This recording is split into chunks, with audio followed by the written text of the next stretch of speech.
C'est la première visite officielle du nouveau gouvernement Teahupo'o et les habitants sinistrés. 62 familles ont été touchées par les violentes intempéries qui s'y sont abattues au début de ce mois. Si les aides d'urgence ont déjà été distribuées et que le curage de la rivière a démarré, il y a des doléances bien précises. Sur place, Lucille Guichet, Patrick Sing-Sing. Deux crues, le 1er et le 10 mai, ont touché la maison de Nelly Parker, nichée entre la rivière Fauro et la mer. Pour elle, les travaux en vue des Jeux Olympiques, juste devant chez elle, n'ont fait qu'empirer le phénomène. Déjà du 1er mai, il n'y avait pas cette clôture. Pourquoi? Parce que ce sont les hommes de la maison qui ont cassé. Ensuite, hier, à notre venue, tout a été barricadé. Mais pourquoi? On n'a pas d'évacuation. La deuxième évacuation qu'on a fait, c'est cela il y a tout récemment. On aimerait au moins qu'on nous laisse le temps de nettoyer. C'est tout ce que je demande. Je ne sais pas s'ils ont du respect pour nous, mais s'il vous plaît, qu'on essaye au moins d'avoir ce respect.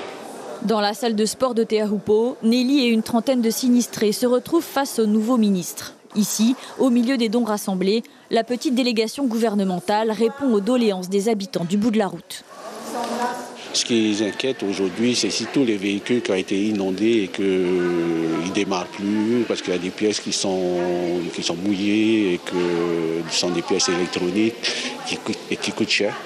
Et donc ils ont essayé d'aller voir les assurances, donc les assurances ne prennent pas encore. Les ministres des Solidarités, des Sports et de l'Équipement se rendent sur place pour un diagnostic. 62 familles sont sinistrées, dont 35 qui ont tout perdu. L'aide d'urgence a été distribuée. Maintenant, il faut éviter que l'épisode ne recommence. L'équipement a déjà commencé à mettre en œuvre des travaux de curage en aval de la rivière.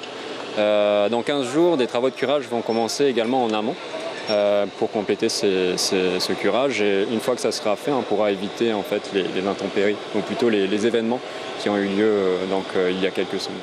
Mais la grogne monte. Quelques riverains se plaignent des travaux en vue des Jeux Olympiques. On peut très bien annuler ces Jeux Olympiques, mais on aura de très grosses sommes à payer et peut-être qu'il faut aussi que la population sache, parce que là, il y a eu des conventions qui ont été faites, des partenariats, et on ne peut pas les annuler comme ça. Un soutien moral bienvenu et des attentes concrètes de la population. La sécurisation des berges et de la passerelle et une aide pour les 20 voitures inondées ou emportées. L'information en continu sur Polynésie la première, Internet et réseaux sociaux.